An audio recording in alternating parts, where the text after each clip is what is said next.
Well, guys, good evening. Welcome to the Digital Lightbulb Experience version 2.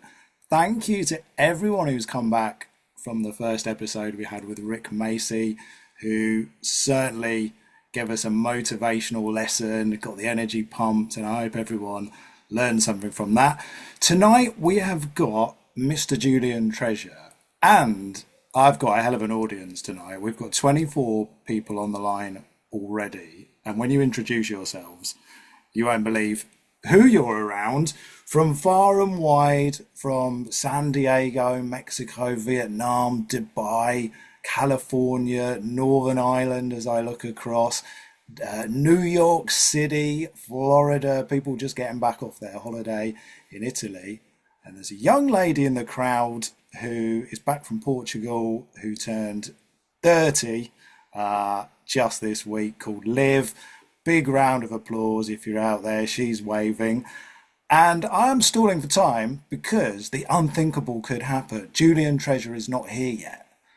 So what do we do when we've got 24 people on the line and no star guest? Well, we've got plenty of star people in the audience. Perhaps we can make a show ourselves. But I'm going to let Paul in. I hope Julian is going to be here any moment soon. Chris Brown, you're off mute, I see. Why don't you Am I? come and say hello while we're waiting for Julian? Well, all these years of experience, I still don't know how to press mute or not mute. Um, I've been working remotely as well in Saudi Arabia for the last year, and I've had daily Zoom meetings, 4 or 5 a day. And yeah, I haven't learned that trick yet. Anyway, I'm Chris Brown, co-founder of Ted Baker, the fashion brand. 30 years doing that and 45 years a retailer. I've worked globally, still working globally, supporting brands, and now I'm giving back. So I'm doing lots of non-exec and advisory work for small brands and small startups, including one I joined yesterday called Blake Mill, which is a fabulous statement shirt brand doing very well in the UK. That's me. Hi, great to have you here, Chris. Thank you for helping me fill in the time. We have someone called Julien arriving, but it's not Julian Treasure. I wonder where he is, guys. What do we do without a star guest? We We take do turns of being the star Need to guest. How make about certain. take turns at being the star guest. Well, I don't even know who to prioritize. But Chris, while I've got you on the line and we're gonna wing this, that? Yeah. okay, choose happy. Choose happy, absolutely, yeah. So my mantra for life is choose happy. I wake up every morning. I have the same choice everyone else has. I choose happy. But the important thing about choosing happy, and the thing that I say to everyone I meet is, you choose happy in the worst times of your life. So I'll tell you a terrible story, but it's got a happy ending, sort of. Um, my mother died when she was 60, and I was in the mortuary with my family, my sister, my brothers, and my brother's wife. And I started a sentence, which which I came to regret. We're all hugging each other. We're very, very sad. Clearly, my mother's just passed away, very far too young. And I said, "Don't be sad," and that's as far as I got to my sister. And my sister drew her arm back, and she punched me in the shoulder, stroke neck, and caught me in the neck. And she said, "Don't be so," and she swore at me, "Don't be so effing stupid." And I went, oh, there was more. And she said, "No, no, no." Oof, and she hit me again, really hard. Hmm. Anyway, we left the mortuary. We went down to the coffee shop on the seafront here in Worthing, where I live. And I said to my sister, I said, "I was going to say to you, don't be sad for the life we've just lost. Be happy for the life that we had with her," which I don't know if that's a line from somebody else or I made it up, but I thought it was a good thing to say. And I said, all I'm going to focus on for the rest of my life is how happy I was to have had a mother for the time that I had her. I didn't have the time after. And my sister is now living with me just temporarily from Australia. And she said to me repeatedly during this trip, "That thought you told me 31 years ago, even though I punched you, that has sustained me whenever I think about my mother." So so that's one example of choose happy. You can choose happy in some of the worst moments in your life, and as a lot of motivational books will tell you, that's the time when you show up. You show up when it's tough, and you show up when it's difficult, and that's the hard part of life. Showing up when you're having fun and showing up when you're enjoying yourself and having fun, that's easy. So I like to be there at the tough times as well as the happy times. And Choose Happy is going to be a book. I'm going to write a book trying to just change people's mindsets in some of those tougher occasions in their lives. So yeah, that's Choose Happy. Yeah. And everyone deserves to be happy, right? Well, maybe they don't. I'm not so sure about that, David. I'm a bit of a cynic. I've got a neighbour who I'd cheerfully kill if I was allowed legally to do so, but I don't think that's actually legal yet. I'm not sure. Maybe Oh, I'm not sure it is. Not sure. no, but no, he doesn't deserve any happiness. He's got all sorts of. I can't go into it. I'll probably get done for it. No, no, you're right. People have the right to be happy, and they should, in my opinion, they should strive to be happy every day. And more importantly, you should spread happiness. I don't spend a moment of my time spreading misery to anybody. So That's good. Treat each others as you'd want to be treated is a yeah, well, better. I want to be treated even better. I yeah. want to be massaged and That's the Taurus. looked after, made to feel good. That's the Taurus in you. That is. Chris, thanks for doing that. Let's see who else wants to pop up. Then let's get this conversation going. Even though Julian's not here, we are literally going to make it up. Lightbulb Experience. Volker VJ, would you like to come and play and tell us about Never Ever Ever Ever Ever Give Up? How are you, man? I'm good. How are you? Here's Yeah, another Taurus, right? Like Chris Brown. I'm Taurus too. right. I have an accent too, but it's a German one. So I'm calling from San Diego, an hour north of San Diego. Weather is okay, a little bit too hot right now for me. And yeah, choose to be happy. It's actually really cool what Chris said, and I applaud you. And please write the book because we need more of that. Even Yeah. so, there are millions of books like this outside, but we need always new perspectives. And I'm right now in a threshold too, and I actually will send later to our group a group message. Seeing what's happening in the United States right now, I'm not happy. And I'm even considering, to head back to Europe or somewhere else who needs me and wants me. I'm a chief marketing officer, business coach, disc profiling coach. Had made a really stellar career in America, and seeing how even so there was some really big tragedies happening, my son passing away with 4 months old, etc. I never gave up, and that's why David introduced me. I'm following the principle of Sir Winston Churchill, never, never, never give up, and that is my mantra. And so I'm not done yet. I still have to build a legacy. And even so, I was invited twice to travel to London and speak somewhere. I had to cancel it because of the fear I have as a green card holder right now in the United States, unfortunately. So we'll see what happens out of it. But as I said, I never give up, and we will better coming out on the other end. And I'm happy that I see you, David. Last time we saw each other was in January, after I buried my mom in January in Germany. We met in Scotland, had a nice round of whiskeys and drinks. Was funny and good. And it's good to have friends all over the world and being part of it.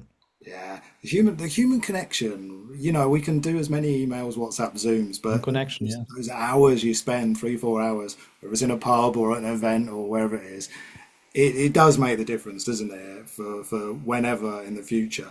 But Volker, VJ, tell the guys about you're down on your luck in America. You feel like everyone's laughing at you for your German accent. You approach, you have a novel idea. What was your novel idea for these guys? Oh, so I came a couple months before September 11. That was already a shitstorm happening.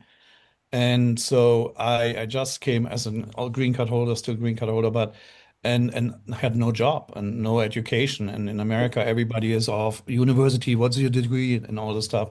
It's all BS. I tell you why. I had one of my downfalls was my accent because I came up in Detroit, which is 60, 70% African American, and they have their own accents and slangs. And every time I said something, they said, "What did you say? What did you say?" And it really bugged me. And so, and also the white ones too. And then suddenly he said, "You know what? That's my biggest downfall, but that will be my biggest strength." So what I did is I picked up a phone and I called a German car dealership who sold Porsche, BMW, Mercedes-Benz. And I said, hey, Mr. Williams, I think it makes sense to have a German guy with a German accent selling you German cars. And he was laughing like the audience there in the back. And he said, did you ever sell cars? I said, no, but I tell you, I will be the best. So he took me on. They were betting on me. $40 was a bet that I not last 4 weeks. After 8 months, I was top 20 from New York to Wisconsin in BMW sales.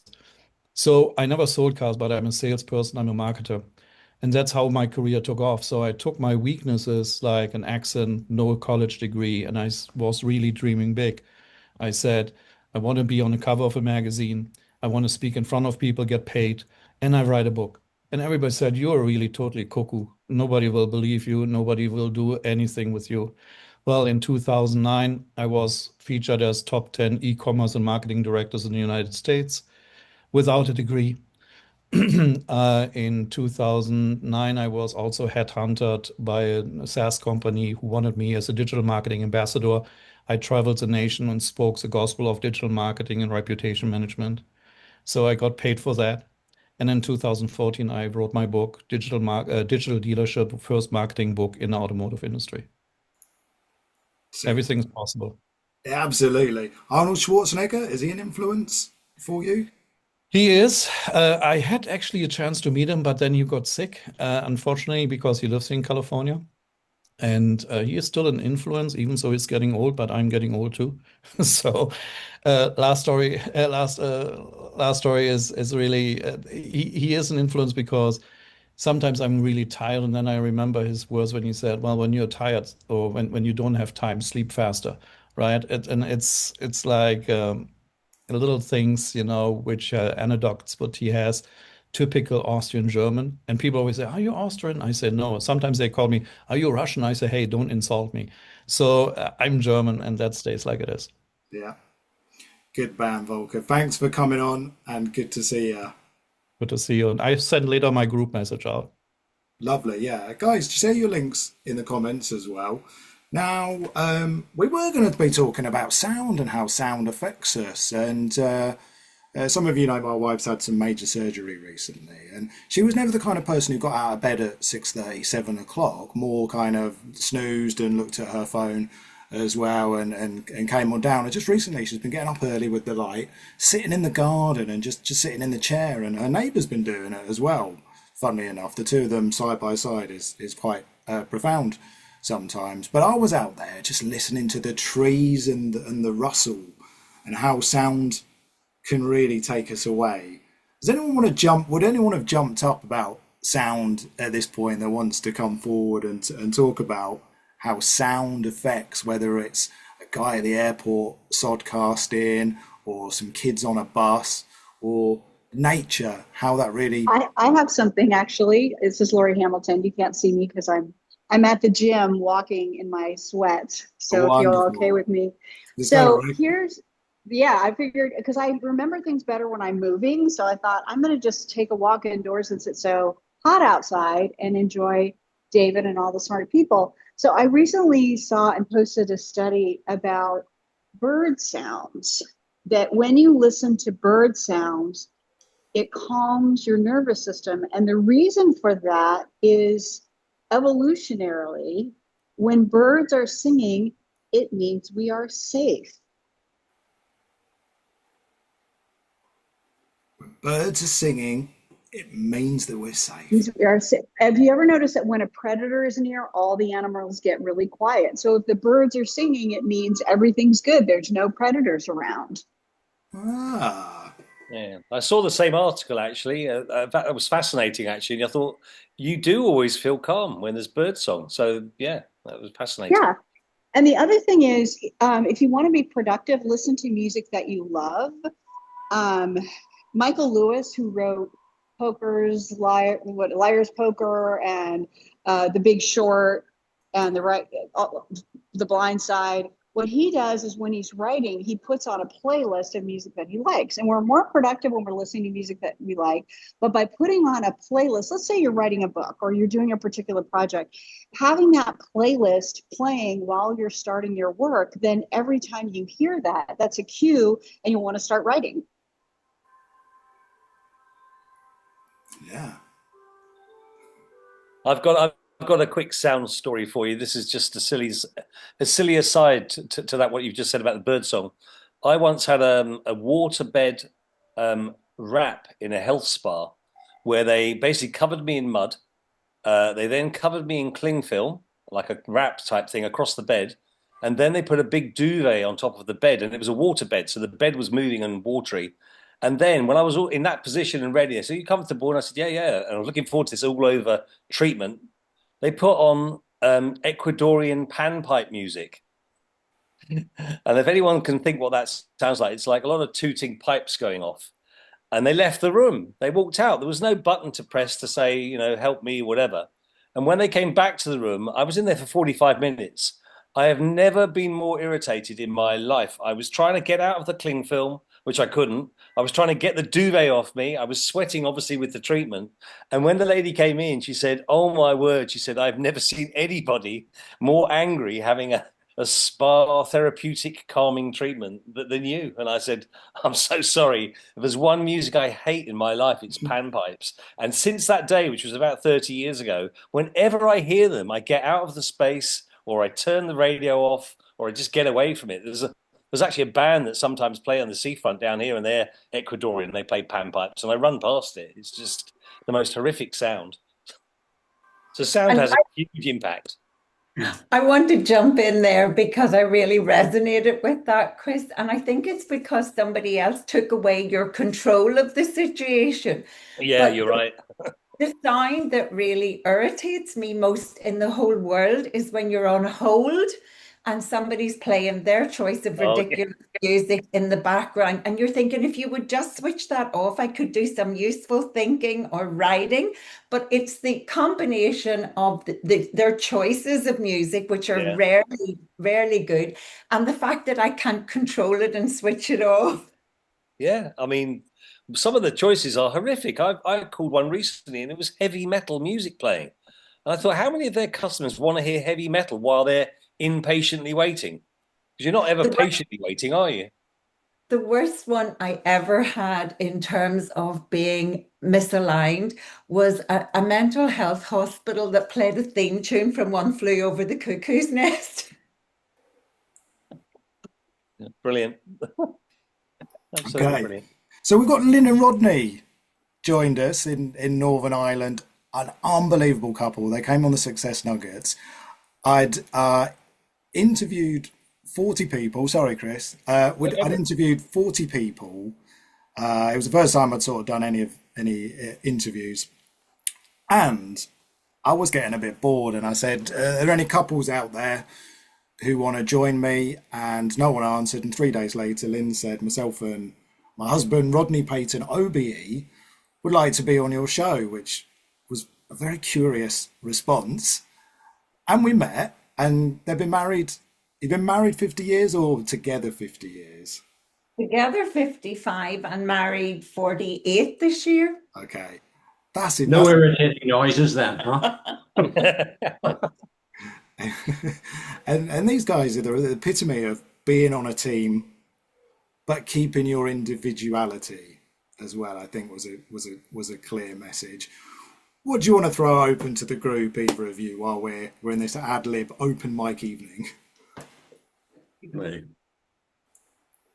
Well, I was just going to celebrate you because having done something like this ourselves in the past, your worst nightmare is your special guest not turning up. So I just really want to applaud you and say, like someone said at the beginning, like Chris said, we have all, by staying here, chosen to engage and chosen to learn something and make the most of this experience.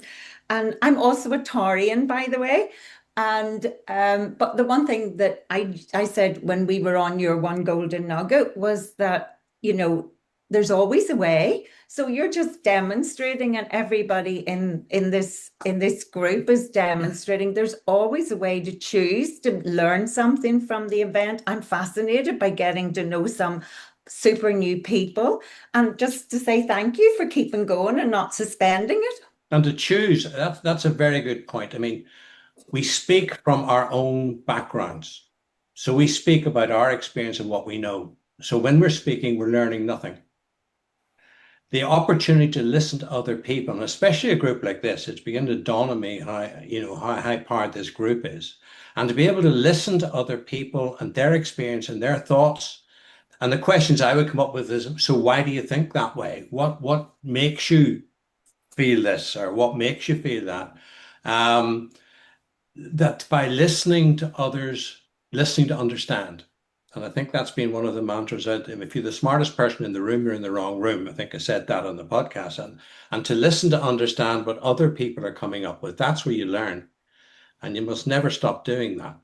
So the opportunity to listen to not just one person, but all the people in this, from their backgrounds and their experiences, I think is extremely valuable. Very valuable. Yeah, thank you, Rodney. It's great to do that. Now we've got a young gentleman in the crowd from Dubai who is an industry icon, and he's already unmuted. He knows who he is. I'm going to bring him up on stage. Have you guys ever met before, Lynn, Rodney, and Dave Crane? Have you come across each other? Not yet, but we seem to be family friends now, which is amazing. Good to see you guys. So, Excellent. Dave? Well, it's late for me now, so that's why I didn't join in earlier, because at this time of night, it's now 5 to 10 at night, so rubbish can come out, which is not unusual. But it's really fascinating. Is what you're talking about, when we connect with each other, the most powerful person in any group is the person who's able to connect with everybody and get them to work with them for free.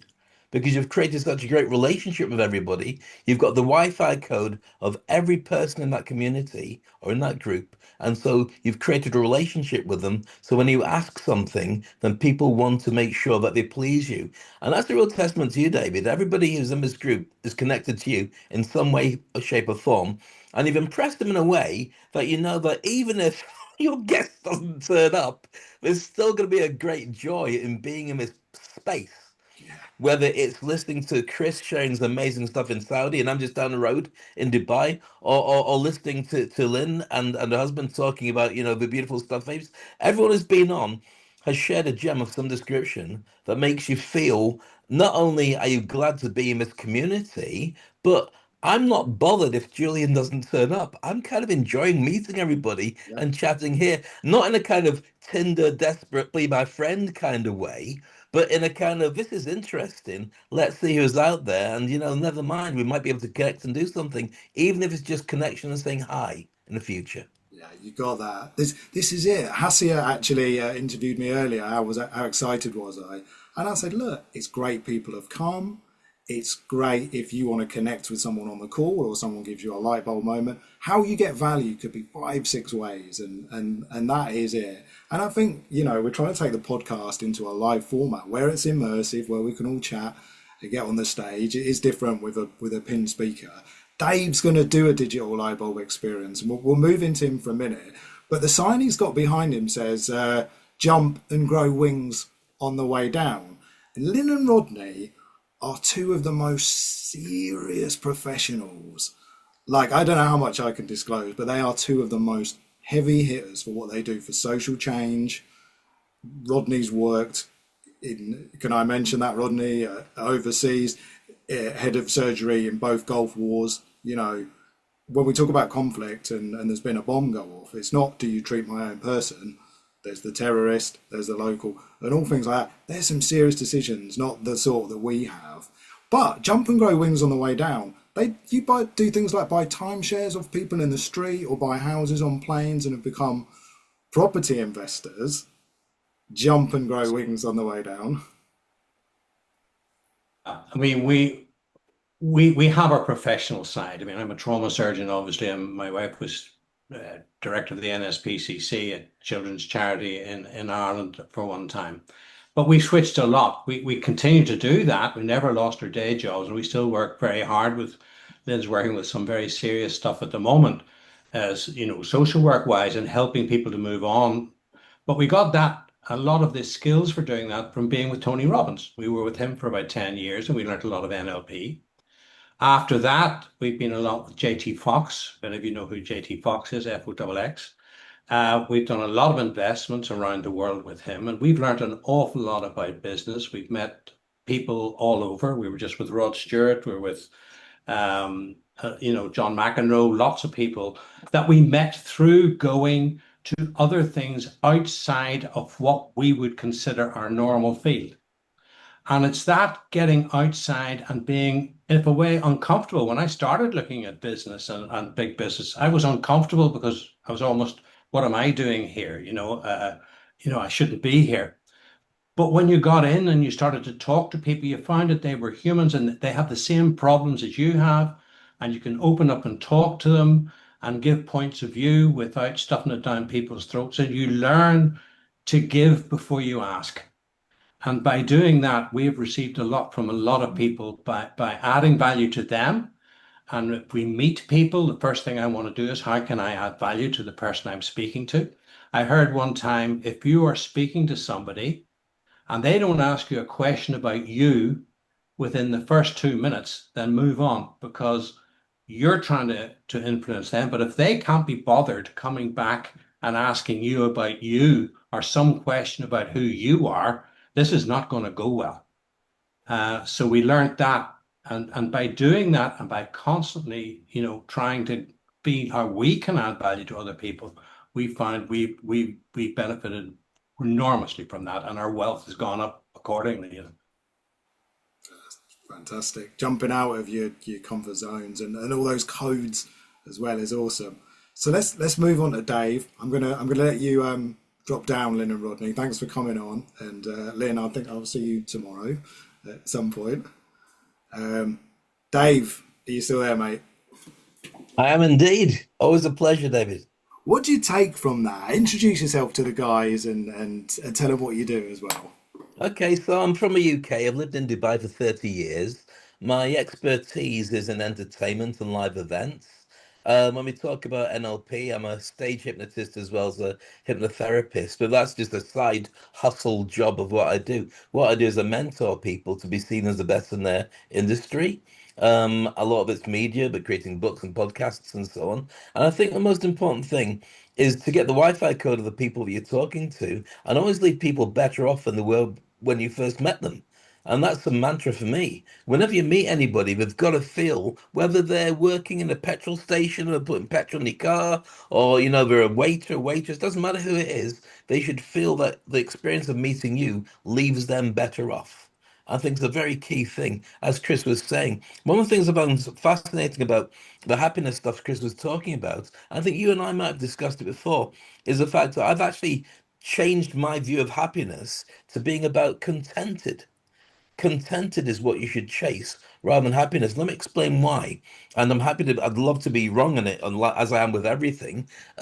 If you chase happiness, there's a complete balance between happy and sad or happy and angry. It means you've got to feel bad to be able to raise yourself up to happy.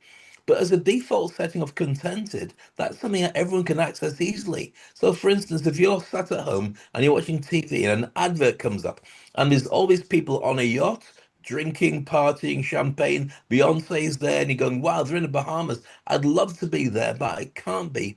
That would normally make you sad. But instead, if you say, what can I do? Maybe I can go and watch TV. Netflix is on. Why don't I make myself a sandwich and a cup of tea? Okay, I'm content now. What should I do? I feel good.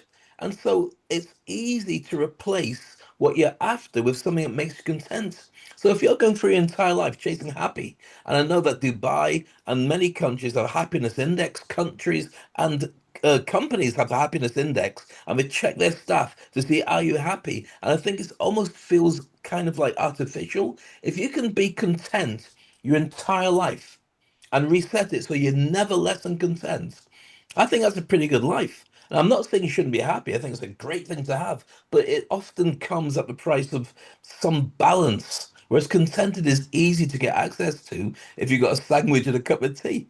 Just my thoughts on it, but I'd love to hear anyone else's options on that too. Now, can I just say hello to everybody? I'm so sorry. Living on an island off the north coast of Scotland does come with its disadvantages, and we just had an internet outage at precisely the most wonderful time. So I have just come back. I can tell you I'm a little bit sweaty and discombobulated here. But finally here, David, I'm so sorry Oh my God. for that. You know what, Julian? I was like, okay, we have got an incredible audience tonight. Change makers, brand owners, founders, the lot here. And I said, the worst thing is the guests not here. And they have been of amazing support. And we would have got round everyone, but let's get on with the show because the star guest is here. And he had reason to be because he's up in Orkney. 5 times TED Talk, 150 million views on videos. And I'm just going to remove you, Dave. Sorry. And we'll see Dave again because he is going to do a light bulb experience and blow your minds too. But Julian's here, and Julian, you know, we were on the Success Nuggets together. You said the problem we have is there's a decline in listening. For all your views on YouTube, 5 times as many people say they want to watch the video that says, how can you speak so you become a better, you know what I mean? So people listen. Yeah. 7 deadly sins as well. But give us a little intro on who you are and now like the power of sound and why it really matters. Absolutely. Well, I've been working with sound for decades now. And in fact, it started when I was 6. I think my mother was very wise and bought me records way back then, like Young Person's Guide to the Orchestra, Peter and the Wolf, Carnival of the Animals. I don't know if any of you guys have bought those for your children, but if you haven't, try them out. It's a great way to engage children in attentive listening. And obviously, as I got older, I started listening to my own tastes, which were, you know, matured and became slightly different. But music has always been absolutely at my core ever since then. So from a very young age. And I'm delighted to say I have a 10-year-old daughter who sings her way through life right now. She's always singing all day. It's amazing. So music, I think, was my big access, and it still is. I mean, I see people on trains reading a book and listening to music at the same time. I can't do that at all. You know, music's there. It takes my whole attention. So I find background music in restaurants and other places quite difficult for that reason. So music, I think, was the doorway. Then I had a long career in marketing after I'd, you know, been a professional musician for a bit. And I was working with brands, producing beautiful magazines for them and thinking, why don't they think about sound at all? So when I sold that company, I started a company called the Sound Agency to do exactly that, to ask and answer the question, how could your brand sound? How ought it to sound? And I had a kind of epiphany along the way, because that's where I was really focusing on sound. And then I got to do a TED Talk in, I think was it 2009? And then I got to do 4 more in succession after that, which was fairly remarkable. And I think the first one they liked because I actually used sound in it. It was about the power of sound, the 4 effects of sound on us. And I haven't had reason really to challenge those 4 effects ever since then. It was the research I did in setting up the Sound Agency. But as I was going through the TED Talks, the epiphany that came to me was, you know what, the reason these companies are not thinking about sound at all is because they're full of people who are not listening. That was the crushing realization. And the more I have researched that, the more concerned, deeply unhappy I became about the fact that this world is losing its listening. Humanity is losing its listening. Now, there are many reasons for that we could go into. Technology is a big one. Noise is a big one. Education. We teach children how to read and write, not how to speak and listen. Our 2 primal and I would say most powerful skills of communication, which to me is crazy. I mean, think about it. If we taught children how to listen first, how much more of their education would they receive? Why do we not do that? I don't understand it. So, I mean, lots of reasons. I think technology is quite a big one now because we're seeing social media creating this enormous polarization, demonization of people. You know, you're seeing it in politics, you're seeing it in society, even in families. You know, the Sherry Turkle book, Alone Together, the picture of a family sitting around a meal table all looking at their hands. I mean, we are losing something very rapidly, and it's something incredibly important because listening is the bedrock of human communication. It's the bedrock of relationships. And without listening, if we are dismissive, judgmental, as people are becoming more and more, you only have to look at the comments under a YouTube video or even a news story in a quality newspaper to see the degree of bile, hatred, judgmentalism that people are spewing out. It's becoming, we're getting addicted to judging and to making people wrong, which is because that's how we be right. And that's another big reason why I think listening is declining. And Harville Hendricks, the American author, therapist, counselor, said, you can either be right or be in a relationship. And I think there's a lot of truth in that, don't you? So many causes for concern, and that's my mission now. It came out of working with sound for a long time. It came out of the realization that we're losing our listening. And although my TED Talk on speaking, as you said, David, is the one that went completely ballistic, 5 times as many people, if we're all wanting to be heard, we're desperate to be heard, but nobody's listening, that's a problem, isn't it? What's the point of being a brilliant speaker if nobody's listening? So my mission now is to regenerate listening in the world. That's what I'm all about. That's what my new book was about. It's what the Listening Society, my new online community, is all about. That's for however long I've got left on this planet, I'm going to be devoting it to regenerating listening in the world. How can we start? How can we become better listeners? Well, I think it has to start with education. I mean, there are some green shoots here in the UK. I don't know how many of you guys are all from the UK, but there is a little movement towards what they're calling oracy, which would be the speaking and listening version of literacy. So teaching, speaking and listening in schools, it's kind of being talked about, but, changing a curriculum is like turning an oil tank around, isn't it? It takes a very, very long time. There's this huge impetus. And, as Ken Robinson said in his #1 TED Talk of all time, we're teaching all the wrong things at school anyway, already. We have no idea what the world is going to look like in 10 years, let alone 50. And yet we're still teaching a curriculum that was developed decades and decades ago, really. We need to be teaching creativity, imagination, social skills, confidence, all these kind of things. And to me, also speaking and listening skills. And young people particularly are suffering from this. There's a lot of evidence now that young people, Gen Z, as they call it in America and below, are struggling with spoken conversation. They'd much rather text or send an instant message.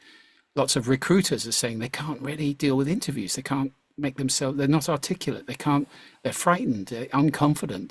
There's research showing they're even scared to pick up a phone and make a phone call, which has got quite big implications for sales, I would say, and customer service and various other areas.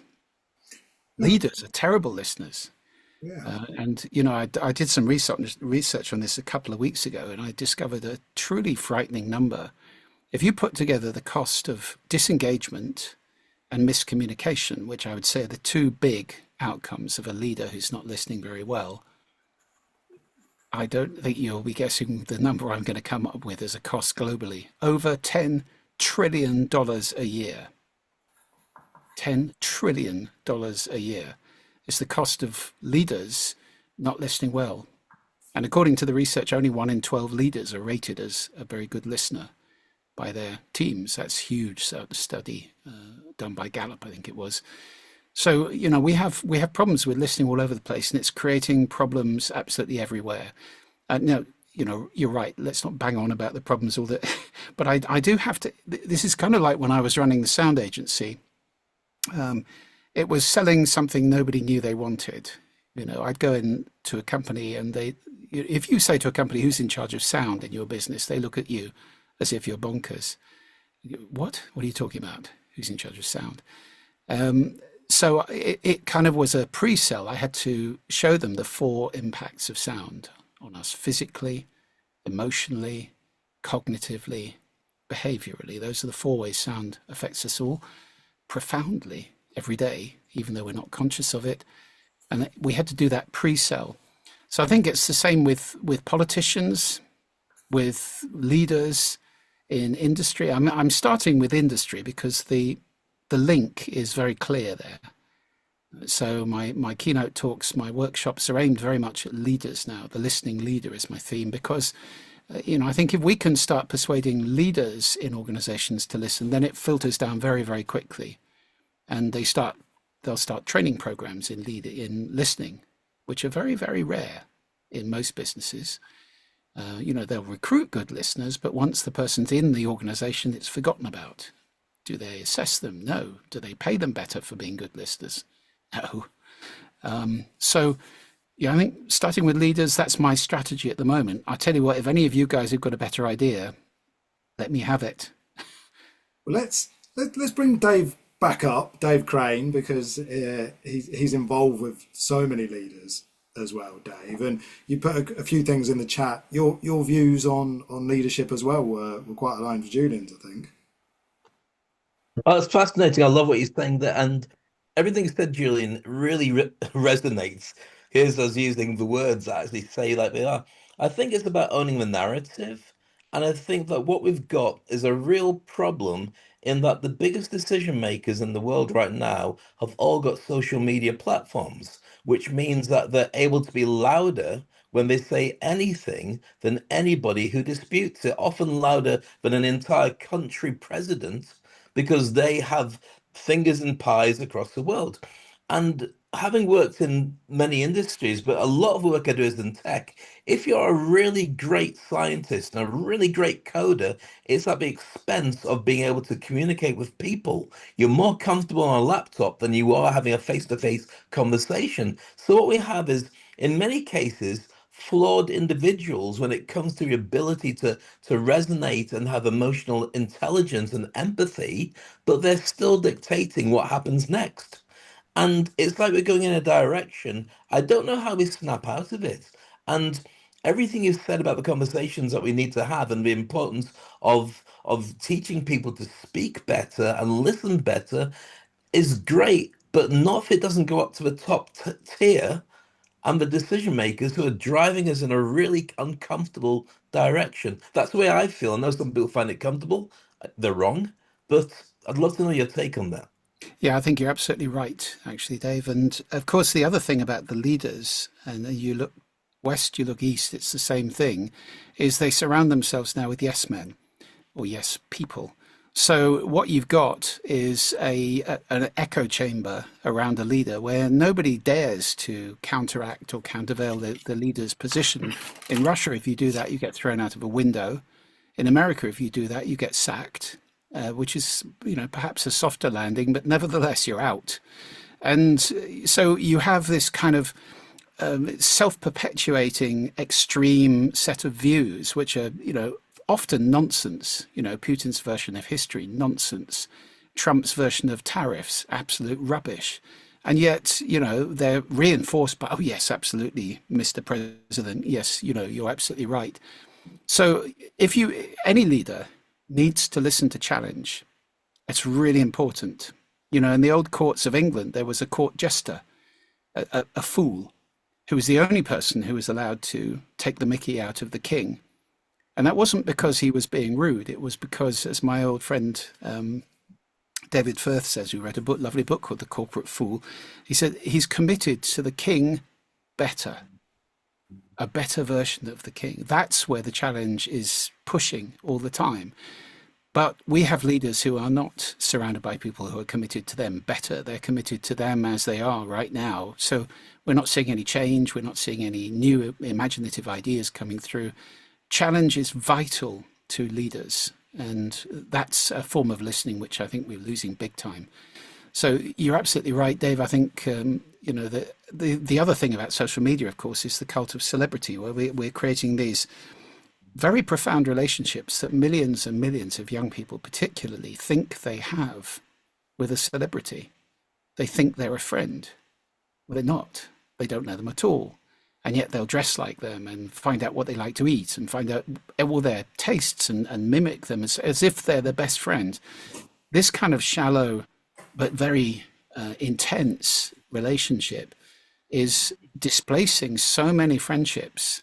That again is, I think, something very worrying. So the problem, as you say, is stopping this stuff. It's like trying to stop technology, you know, being King Canute and say, oh, whoa, stop. Give us 5 years to have a think about this AI before we, you know, destroy ourselves. You can't do it. It's impossible. These forces are bigger than humanity now. There's no leader who could stop AI or stop technology, and there's no consensus to do that. It's a rat race. So I think the future is pretty bleak from that point of view. I'm just hoping that if we can engage enough leaders in the cost of not listening, particularly to business, but also to politicians. I mean, you only have to look at the rise of populism. And what's that about? It's about populations not feeling listened to, isn't it? They got really angry with the incumbent because they didn't feel they were being listened to. You know, there is a bounce back. If people don't feel listened to in businesses, they leave, they get disengaged, they switch off. In electorates, they vote for somebody really, really crazy. And that's what we're seeing more and more now. So I think that, sorry to interrupt you, I think that they say that authoritarians only last for 10 years and then it turns full circle. But what I wanted to say, and I know there's loads of questions coming through, and I definitely don't want to hog this opportunity to talk to you, Julian, because there's some much smarter people who are giving some great questions to ask. I think that there's been a change in what a rock star is. I don't think rock stars are musicians anymore. I don't think rock stars are movie stars anymore. I think rock stars, the new rock stars, are still sports stars because they've got a media engine that drives the money that makes people say, "Oh, he scored a goal! What a great guy! Fantastic!" And so that naturally approves them, and they can only stay for a certain amount of time in the limelight. But I think the new rock stars are actually scientists who are creating apps and AI and all the rest of them. And in the old days when I was young, which was 8,000 years ago, you'd have a hit single from an artist and a rock star that everybody would love. But now that's an app or an upgrade or a new business concept. That's the new number one single that people are buying. So we've got a shift. The influencers are dancing around and doing stuff and making noise, but I think the nature of what we follow and celebrity is very different from what we had before. I always think it's been destructive, but it's always been great. I don't know if that's great or bad now. Kids want to make apps now. They want to do science stuff. They want to do it themselves with AI. That's good, but I worry about our leaders. But can you say that the leaders we have right now are better than Elvis or James Brown or people? If you took them as people to educate your kids, would you have chosen them as the right kind of influence? I don't know. yeah, absolutely. Not to mention influencers, of course. The people you're talking about are making something and they're doing something creative. Influencers, people on Love Island, I'm not so sure, really. So, you know, perhaps it's bleaker than you're portraying it there. But we should, David, maybe answer some of these questions. I don't know. How do you want to play it? Yeah. So they're all coming in thick and fast, but I can see Devon had unmuted, so I don't know if he wanted to pop in there. You want to pop on, Devon? Without, I know you would let everyone go first. So we move to athletes. We've got Devon Harris, the founder of the Jamaican bobsleigh team, a brilliant speaker, motivational coach. Just keep pushing. Devon, welcome to the show. Hey, Dave, thank you for having me and thank you for organizing this. It's wonderful to be meeting all of you guys. I do have an accent as well. It's a Jamaican one, though. I think it's the coolest one, but I'm biased. Julian, I think you're wrong, my man. People are not being pushed out of windows in Russia. They trip. Yeah, of course they do. Of course they do, Devon. Sorry, I misspoke there. Yeah, but I mean, this is such an interesting topic, you know.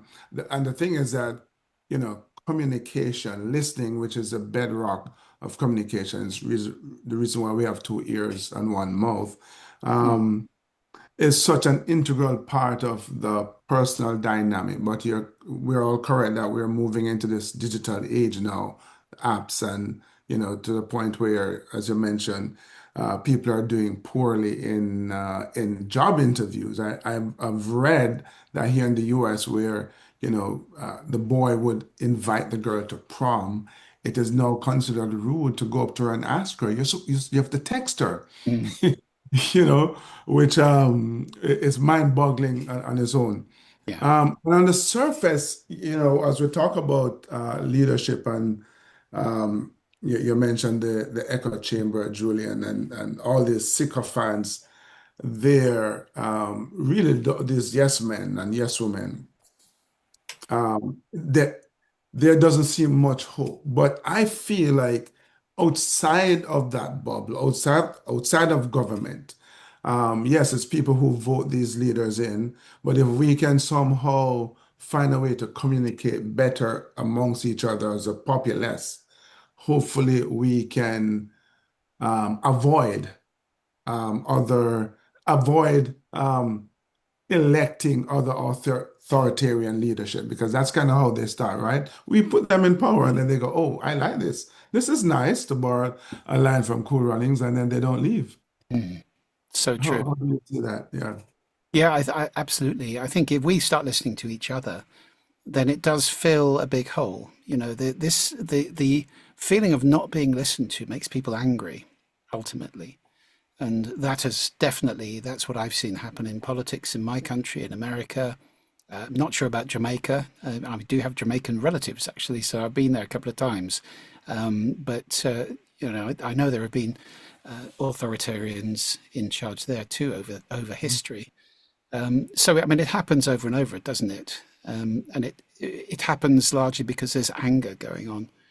To me, listening is the antidote to anger. It's the antidote to isolation.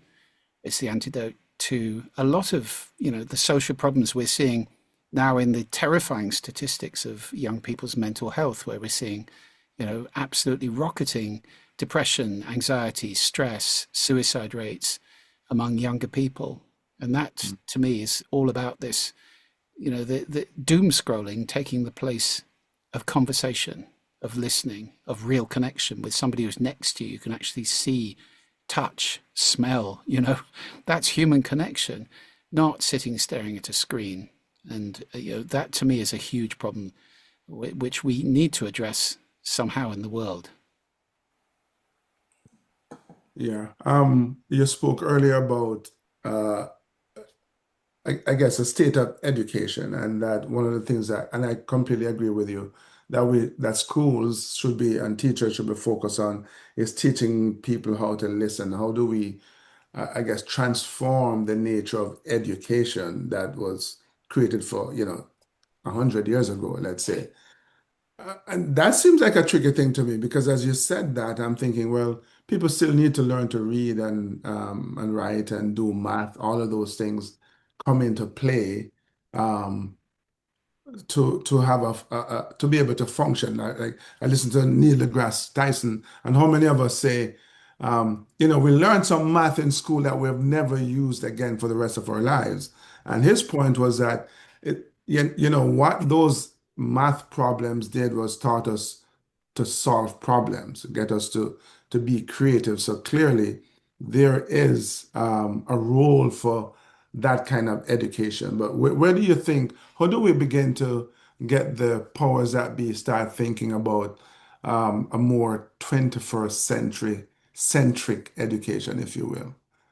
Well, I think paradoxically, I think technology may be coming to the rescue, because we are just about to move into an era of voice user interface. We'll be speaking to agents, to AI, and not using our fingers and our eyes so much. So we actually finally get liberated. We can look up from the device, from the screen, and talk. That's what we'll be doing very, very shortly. With these dumb agents we've got now, whether it's Siri, Alexa, or whatever, those are about to be demolished, and we're about to move into something much closer to Jarvis from Iron Man, where it's a proper conversation. And actually, there was a TED talk last year by a guy called, was it Jason Rugolo, I think his name was, where he demonstrated the device that's doing exactly this already. So we have this coming right now. And I think as we start to speak to technology and listen to technology and look up, perhaps the dominance, the hegemony of reading and writing starts to dissipate, and we start to get back into our ears. I hope so. I certainly, that's what's going to happen. So we have to see the effect it has. Indeed. I yield Can the I jump floor. in with a comment, Dave? Devin, is that okay? Chris? Yeah. Absolutely. Okay, sorry guys. I've got just a quick point. My sister is living with me currently from Australia, but I think there's something very interesting for everyone attending tonight, and I hope you'll find this interesting, Julie, particularly. She's a counselor, marriage guidance counselor, but for a very particular type of marriage guidance counseling called Imago. And I don't know if anyone's come across that. Maybe they have or haven't. I've done Imago therapy. It's fantastic. So that's, well, I'll tell her, because I wish she's actually in the cottage in the grounds of my house. I wish I'd got her on tonight so she could see you and meet you. But the thing that Imago does, it's very different to other types of counselling. Well, I say very different. I'm sure others use versions. The couple have a session in which the first 45 minutes is one person speaking only, and no response required or allowed effectively from the partner. And then the second 45 minutes is the other person speaking, but managed by the counsellor effectively. I'm probably getting this slightly wrong, but that they're not just trying to counter everything they've just heard. So the two are just saying their thoughts and their feelings, not countering the other. So the counsellor's job is to keep that on track, that one's listened to one, one's listened to the other. And if we all think about our relationships in life, particularly with our partners, I certainly don't do that as a regular thing. You know, my wife accuses me of something, I accuse her of something, and then she accuses me of something else, and I'll say I didn't do that, and on we go. So I think that's an example of fantastic listening, but it has to be managed. It is, and do you know there's a word that's come out of Imago therapy that I use a lot in my teaching, in my keynotes, in my workshops. And it's a big missing word in the world. It's a very important word. That word is validation.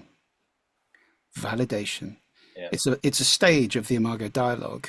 And what it sounds like is, Chris, you know what? I really don't agree with you, but I can see why you believe that. Yeah.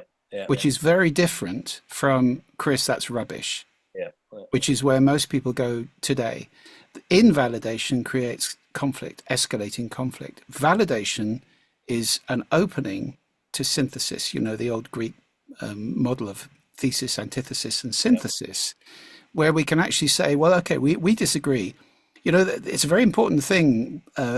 Two people can have very different views and both be right. But we have fallen prey to this fiction that it's all a zero-sum game. If I'm right, you're wrong. If you're right, I'm wrong. That's not true, because we have different perspectives. I talk about listening filters. We all listen through a set of filters, and that creates unique listening. Everybody listens differently, and that's incredibly important to understand. Julian, I was fascinated with you talking about government as well, and authoritarian leaders, or just leaders generally. And again, I've got a very quick point on that.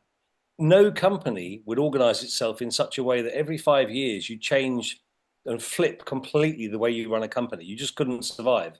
And yet that's how we run countries mostly around the world. We flip from one ideology to the other ideology and back again, and you undo all that the previous ones did. And I've puzzled over that. I'm actually a centrist in the UK. I'm a Liberal Democrat, as centrist as you can be. I don't think they get it right either. But I think the centrist way has to be the right way. I don't understand this flipping between two ideologies. But, you know, if you did that in business, you'd go bust in a year. Absolutely. I met Nelson Mandela's grandson, and he gave us a little bit of his leadership talk, and he said, I am a leader. And he said, a leader doesn't change sides like you do. And when you find leaders who are, I'm on this side, that side, we're the same, Chris. We've started many projects, and then 2 months later, someone said, oh, we're not doing that now. Leaders change. Leaders change his mind. I'm going to drop you off, Chris, if I may, because, Julian, I hope you're okay. We've got two of the hardest women I know. Wowee, when you talk about lives, these two, and they inspire me every week. We've got Rossio, who is in San Diego. We've got Hasia, who is Australian but living in Florida. Good evening, ladies. And Rossio, you may go first. Say hello to Julian. Definitely. Thank you so much. And thank you for being here, Julian. In a world that we're so unplugged and disconnected from our own humanity, and given that part of being disconnected from our humanity doesn't allow us to listen to others, what do you think the role is of complex trauma when we have anywhere from 60 to 70% of adults who are suffering from that, according to the World Health Organization, and 50% of children right now? and what that impact is going to be on listening in the future. I mean, what are these solutions? Because they don't just come from a teacher or a leader. It has to be on a global scale to be able to defeat this issue, right? How do we start to connect again through our humanity, resolve the issues that we have? Because I also feel that leaders, great listeners is key and important, but also trauma-informed leaders who can get beyond what's going on to actually listen and to have others be heard. Well, difficult question, because I am by no means an expert in trauma, but I do know that from experiences in my life where I've had seriously horrible things happen to me, to others. I do know that sharing helps, and that having somebody who's listening to you in a non-judgmental way, in a sympathetic, non-judgmental way, is an enormous healer of all sorts of problems, emotional pain, scars, and probably trauma. I'm not an expert, but I have seen people heal by having that process, by going through that process of having people listening to them in a sympathetic, non-judgmental, and tacit, completely passive way. Just, okay, thanks. And not having to come back with anything, not fixing anything at all, simply listening and letting it be, and letting the person share.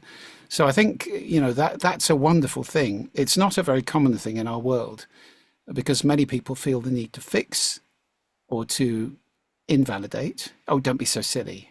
Or, here's what you should do about that. These kind of reactions are not particularly helpful in when dealing with a great deal of pain. Sometimes it's just important to listen, maybe hold the person and hold their pain with them and let them deal with it. So I hope that's a sensible answer to what you're saying. I mean, I agree that many people are traumatized in the world now. We're seeing, the other thing that, as I said earlier, I think is very concerning to me is this kind of slow creep of isolation, disengagement, of desocialization, if you like, of people not being able to communicate with each other than through a keyboard at distance in a very sort of superficial way.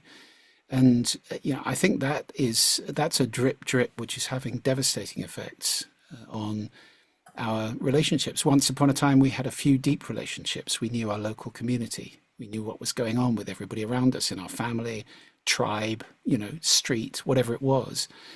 Now that's getting replaced with a large number of very shallow relationships with people we may not even ever meet, which, again, I don't think that's a healthy thing. So, I think these are things that we have to start considering. I mean, I saw a question in the chat. Somebody asked, "How can I teach my children to listen?" The answer is, you listen to them. I do this. I have a 4-year-old daughter whom I absolutely adore, and when I'm talking to her, I put her on my knee so that we are eye to eye. Because if you're 6 foot tall and your child is 2'6" or something, that's quite intimidating, being talked down to by a vast giant. And it's so nice for them to be, if you go down to their level and kneel on the floor, eye to eye, or you put them on their knee as you're sitting, eye to eye, and listen to them. That is how you teach children how to listen, by listening to them intently, making them important. Because listening is fundamentally a very humble thing to do. There is a humility in listening. There's an emptiness. It's almost a form of meditation. You have to be empty, not composing your next brilliant bit of monologue, but just trusting that your mouth will know what to do when it comes to your turn, and letting yourself be filled up by the other person. Now, that's a beautiful place to be, but it's not a very common place. Most people are very uncomfortable with silence these days. We're replacing intimacy with intensity, left, right, and center. Multiple inputs, lots of noise, lots of stuff going on, adrenaline, dopamine addiction. I mean, these are all things which are rising every year. We see it around us. Listening, to me, is an antidote to all those things. And it starts with us and our families. It's ripples in a pond. You throw a pebble in the pond, which is you listening better, give the gift of listening to people around you, and they will learn it, and they will pass it on, and then we get the ripple effect. That's what we need to do. Thank you. Love it. Love it. And I've been practicing that thing, Julie, and going down to my kids' level, even if it's a bit comedy, you know, they love it. I can see more in my son's eyes when I do that. And even when he's been cheeky, to pull him in is to go down to his level. This really works. VJ, I know your kids are similar to mine. Dave, yours a bit older. Chris, you could do that to Fred, or you might have to stand on tiptoes these days, right? But in terms of looking after people, right, Hasia is here, and she's an incredible CEO, but she's also building a movement of trying to get empowering women in trade. So she's got to get the message out. Welcome to the show, Hasia. Thank you very much. And really great to meet you, Julian. Through my own, I guess, self-reflection journey from personal challenges that put me in hospital for a very long time. So I had to be very forced learning of how to listen to myself, which started a really interesting journey that I discovered when I kind of stepped back into leadership roles and work with other leaders and stuff.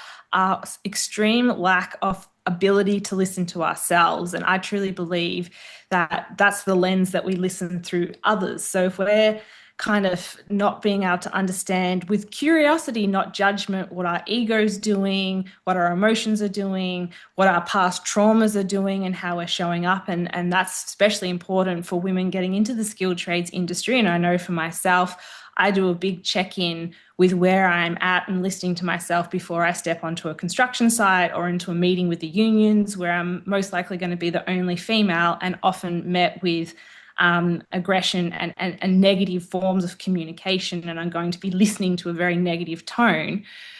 So I wanted to get your thoughts around where you kind of feel the lack of education is around self-listening, and then how we can use that to make ourselves better listeners to others.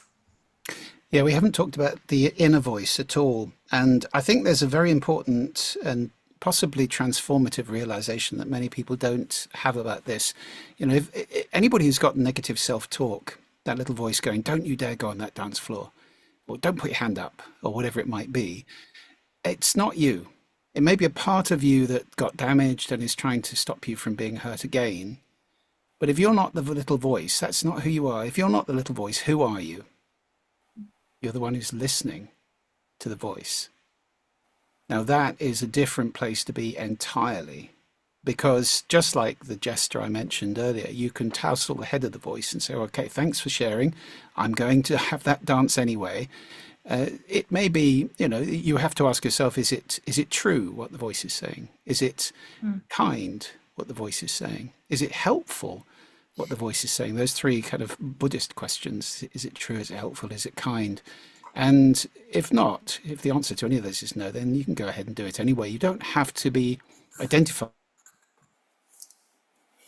The important way to listening, not the one speaking.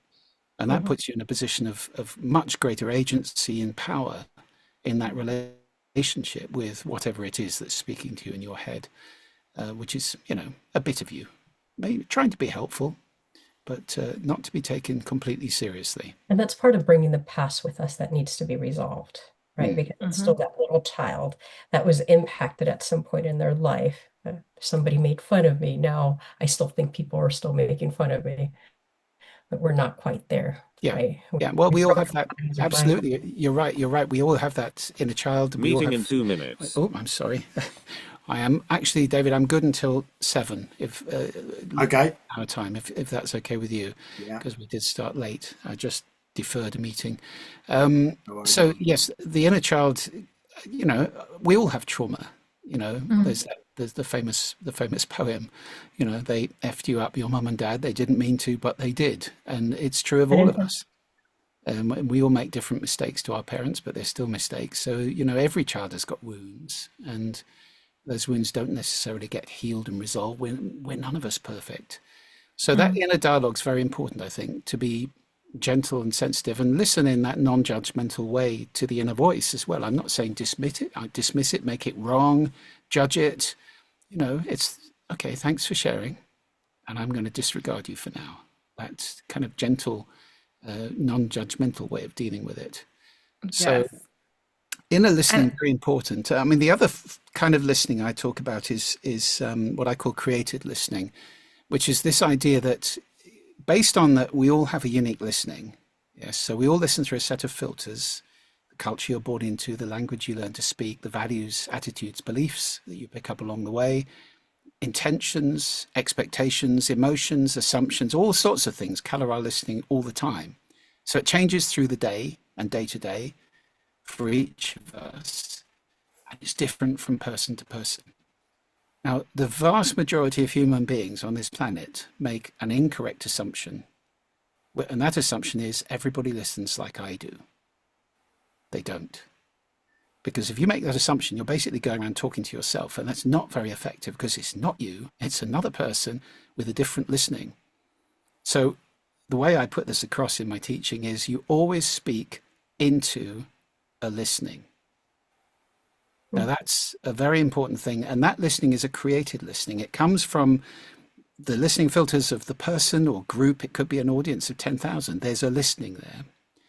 So there's a listening that's theirs, but also they may know something about you. So you contribute to that listening. For example, if you're late for every meeting, people have a listening to you that you're a late person. They'll start telling you the meeting's 15 minutes earlier, that kind of thing. So we all create a listening in our life by our actions. Do we do what we say? Are we trustworthy? Are we, all sorts of things. Are we volatile? Are we likely to blow up? People will have a listening for us and behave in a way that listening creates. But at the same time, they've got a listening. So when you walk into a room, if people know you, there's a listening in that room, which is partly their unique listenings and partly the created listening that we have created for ourselves. Now, becoming sensitive to that process is incredibly powerful in communication, because you start to ask the question, what's the listening I'm speaking into? And you can adapt what you say and how you say it accordingly. That's how you hit the bullseye instead of missing the target altogether with speaking. So those are the three kinds of listening I distinguish in all my work. There's created listening, inner listening, and outer listening to other people and to sound around us. And also the listening that we create within ourselves so that we think others are listening of us. Yes. And walk around with that. And then they become listening. They start to listen the way that we're assuming they're listening. Very good. Lovely. Rocio, Hasia, thanks very much. There will be replays for everyone on this call as well, and I'm sure when you watch that back and really take the notes, and if you couldn't quite keep up with Julian like me, but want to watch it back and again, there is an absolute masterclass in there. Next up is Ahmed Husseini. Ahmed and I met when I was working in Dubai, and he was a HR presenter stand-in who said, I've got a file here, we could follow this, or I could do it my own way. And we all said, let's do it our own way. And I learned so much. I actually employed Ahmed as my own business coach, which, as you know, business coaching can turn to life coaching. So he taught me a lot. He's from Egypt. He's like me. He's got a huge family. So he listens to a lot of people and soaks it up. How you doing, Ahmed? I can't hear you. Can you hear? Can't quite hear you, Ahmed. No. You got the same problem as me, Julian. Yeah, I can't hear anything. Sorry, Ahmed, man. You've been waiting all that time. He's not muted. He's not muted. Maybe now. There we go. We got you, brother. How's it going? Yeah, all's good. Thank you so much, David, for the lovely introduction. I'm aware of the time, Julian. It's a pleasure to actually meet you. I owe you a big thank you because I do a lot of presentation skills, and every one of them, I played your TED Talk, and every single time I play it, even though I've played it for 10th of times, I'm hooked. Like I'm there and I'm enjoying it. So thank you so much for adding such a value to us. Thank you. So I actually have a question for you and a comment, if you don't mind. So my question is that through your years of working with people to listen more, there is a threshold of capacity that within them that you need to build in order for them to listen more. It could be emotional capacity, it could be mental capacity, it could be the problem in the ego. If there is a threshold of that they need to hit in order to listen more and be open more to ideas, and how to go about that, how you cultivate that in a person without formal intervention in terms of therapy or maybe, like any sort of formal interventions. So this is my question, and my comment is about, like we always try to fix things when we listen to people and so on. I think we are this way, Julian. I think our brain is always in a constant try to in a search for answers and solutions to all the problems. So the more care about them, you treat them as your own, your brain treats them as your own self, like, so they try to find a solution for their problems. And then it becomes very difficult to stop that process, even though that is not effective, but it's very difficult to stop that process and tell them what you think and tell them how they can go about and solve their problems. This is what I think. And thank you so much for the opportunity. Well, I think talking about your question, which is fundamentally, as I understand it, how do you teach people around you to listen better? I can certainly say the worst way to do that is to tell them they don't listen very well. We all like to think we listen really, really well. And if you start saying to somebody, you know what, you're a terrible listener, it does not go down very well. So you're creating conflict there. The best way is to listen to them, actually. The gift of listening that I talked about earlier, there are many listening positions, places to listen from. One of them is focused listening, where, I talked in my TED Talk about listening. I gave an acronym, RASA, which is a good way to get to focused listening: receive, appreciate, summarize, ask, RASA. And if you do that to somebody, receive means pay attention, look at them, point at them, don't do anything else. Scott Peck said you cannot truly listen to another person and do anything else at the same time. So that's truly listen. Now, we can't do that all the time. Of course we can't. But it's a great gift to give.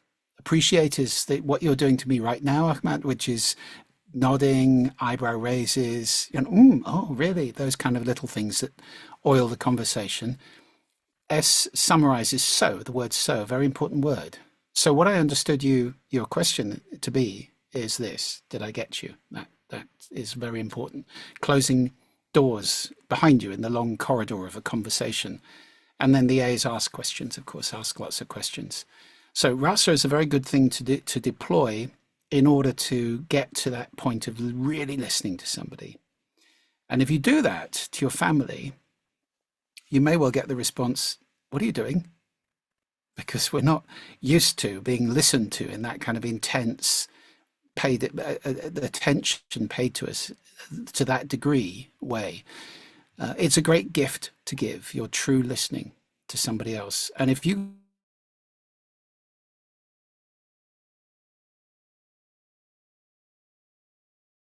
bring up people and really listening to them, there are many listening positions. The question to be asking is, what's the best place I could listen from in this conversation? Is it critical?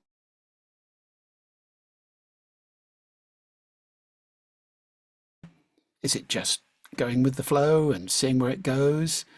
Is it listening, in faith that things will be okay? Or is it listening in fear and concern that we have a problem here? There are all sorts of listening positions we can adopt. But if you start to think of what's the best one in this situation, you'll be in the right listening place. And if you're doing that to your family, to your friends, to your colleagues, you're teaching them.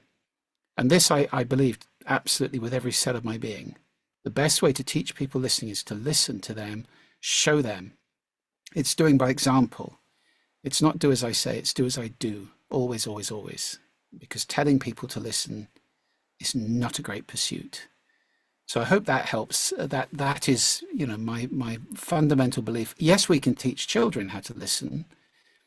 Yes, if somebody is what they call in the coaching profession a request for coaching, of course, if somebody says to me, how can I listen better? Joy, I can help them with that. I've got lots of tools there. But if somebody isn't asking that, and I come along and start saying, would you like to listen better? It's not going to go down very well. It's taken as a criticism. So I hope that helps. Cool. We're gonna head to the quickfire round in a minute. I just want to check any more people. We've got Brigitte, who's new, the Brandon boys, Abraham, Manuel, Neil, Liv, Mark, Rehan, Matt, Kyle. Anyone else want to pop in, say hello while we're here?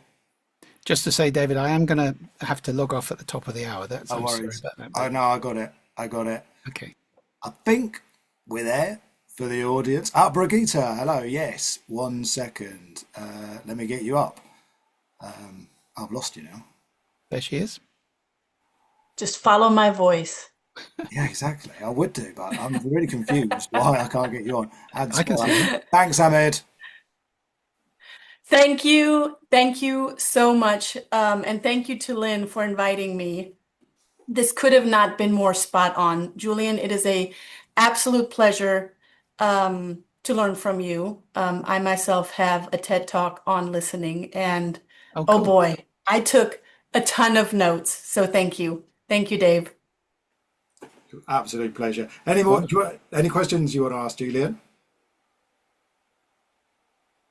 Oh, any questions? I have so many, and I know we're bound for time. So, Julian, I would love to connect with you and maybe have you on my show. I think there's so much value we can give to the world.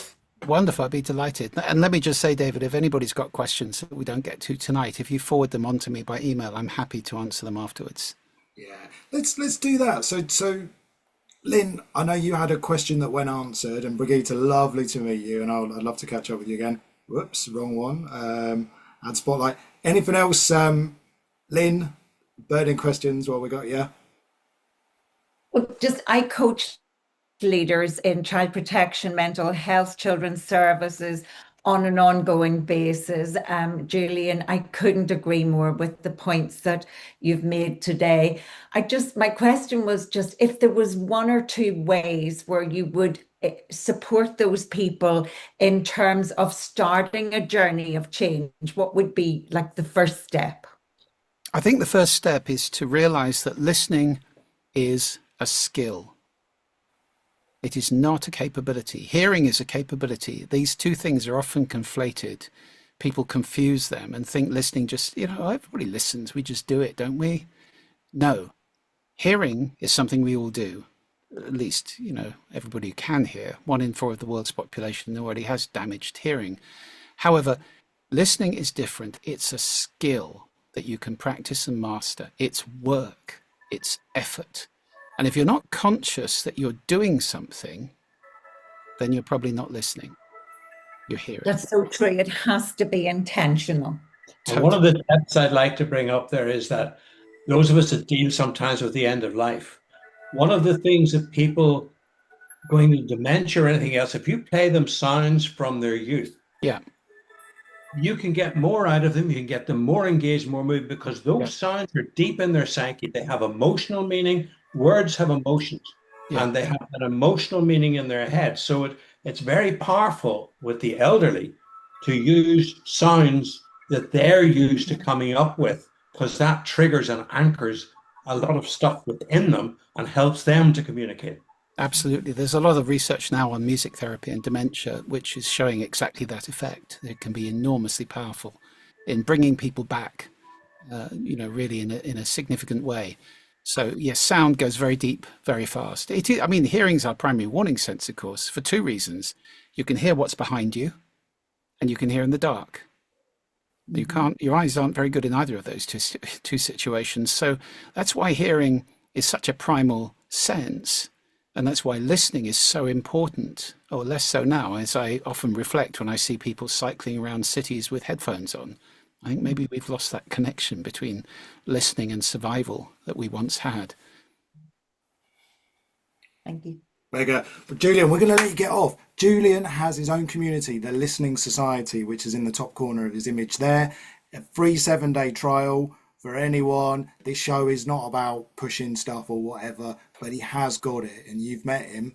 And he said, let's all connect. Everyone stick your stuff in the comments, the LinkedIn. You've all met in person, which goes a long way to building relationships, as we know. Cool, yeah. Let's hope great things come of this. And if it does, I'll be so proud to have been the catalyst at this very moment. And thank you for all your support. Julian, thanks for coming in. And thanks for really making the effort of moving your meeting back as well. We were having a lot of fun making it up as we went along. But they were here for you. And if everyone wants to give Julian a round of applause, come off mute, whatever you want to do.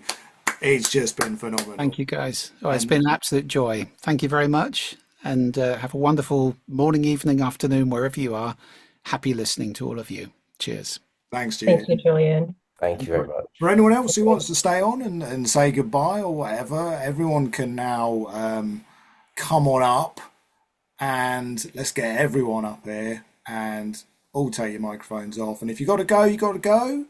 And if you want to say any more, you can say some more. And there's a few lovely people we haven't said hello to tonight. We've got Abraham, who's looking very summery, and Manuel. These two guys are rocking it in the influencer world and the branding world. Manuel, say hello, my man. Hello to everybody. Thank you very much, David, for this group. It's amazing to hear different insights from around the world, different ages, different industries. It's lovely, and there's a lot of things to learn over here. Thank you very much, David. You're welcome. It's always good to see you. Abe, how's it going, my friend? I'm good, thank you, and I really appreciate it. It's been a while since we've seen each other, but yeah, I'd just like to say thank you, and hopefully we can all connect. I need to shoot off very quickly to get a train, so appreciate it, David. You're welcome. Thanks, everyone, for coming. Kyle's here. Kyle, give everyone a wave. He's How's it going? to bed. Are you okay there, mate? Yeah. First light bulb experience. So yeah, I'm enjoying it, taking it all in, and seeing. It's good to hear. Listen. It's good to listen to other people, isn't it? And rather than just talking yourself, which is what I do all day in work. So It's excellent. Guys, if anyone's got any feedback as well, shoot me a message by tomorrow morning if you can. What you liked, what could have been done better. And again, thanks for just bailing me out at the start there. It was hilarious, wasn't it? Huh? What do we do in those situations? And to the guys, Matt, Rehan, Olivia, who is my ultimate hero for anyone who knows me. Liv, who works with me, is the star. And the note takers were in the room. The note takers are here, the AI things. Liv, get up here. It's your birthday. Hang on, VJ, I'm going to remove you. Everyone give Liv a wave. She's 30. How you doing, Liv? I'm good. I'm still sunburnt, so sorry. All the makeup's come off because it's the end of the day. So my sunburn from Portugal's coming out now. Well, happy birthday. Thanks. Happy birthday. You got it. Liv is the best collaborator I've ever worked with. So if you ever need things for branding and all that, I've got the voice and some of the direction, and Liv's got just the power behind it, the design. So we make a bit of a duo. So if that's something you're interested in, I don't know why I'm pushing the CTA, but you've got to, haven't you, right? We're the people, and that's the person who will be making your dreams come true if you need that kind of person. And finally, I got Neil, who owns his own golf brand. How was that, Neil?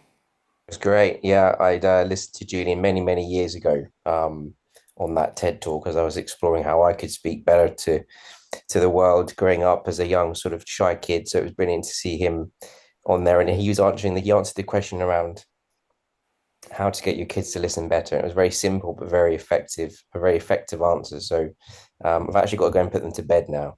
So I'm going to practice that in a moment. But really glad to hear all of you and hear stories, and I'll try and connect with everyone on here. And thanks, David, for putting another great show together. It's some fantastic nuggets that came through there.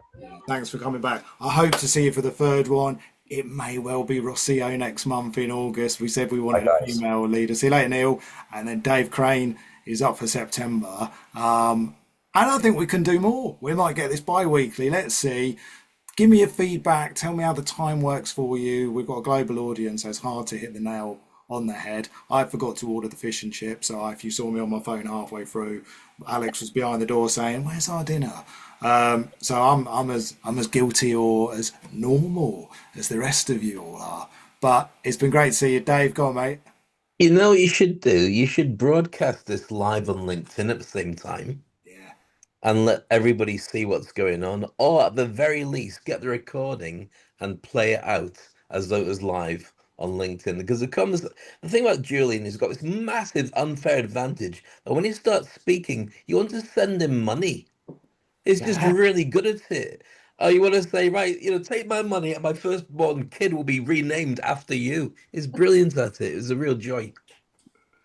Classic. He is. He's got something about him, hasn't he, as well, where he's got that very straight talk where you just listen. It's like Julian's talking, guys. Let's all be quiet. He's so good at it. And getting his when you start speaking after him, it just sounds like you're screaming and going blah, because he's just got this really lovely, treacly way of communicating. That's it. And he talks and says, leave the last two words. He gives you that little 2-word, 3-word, sets you up and something out.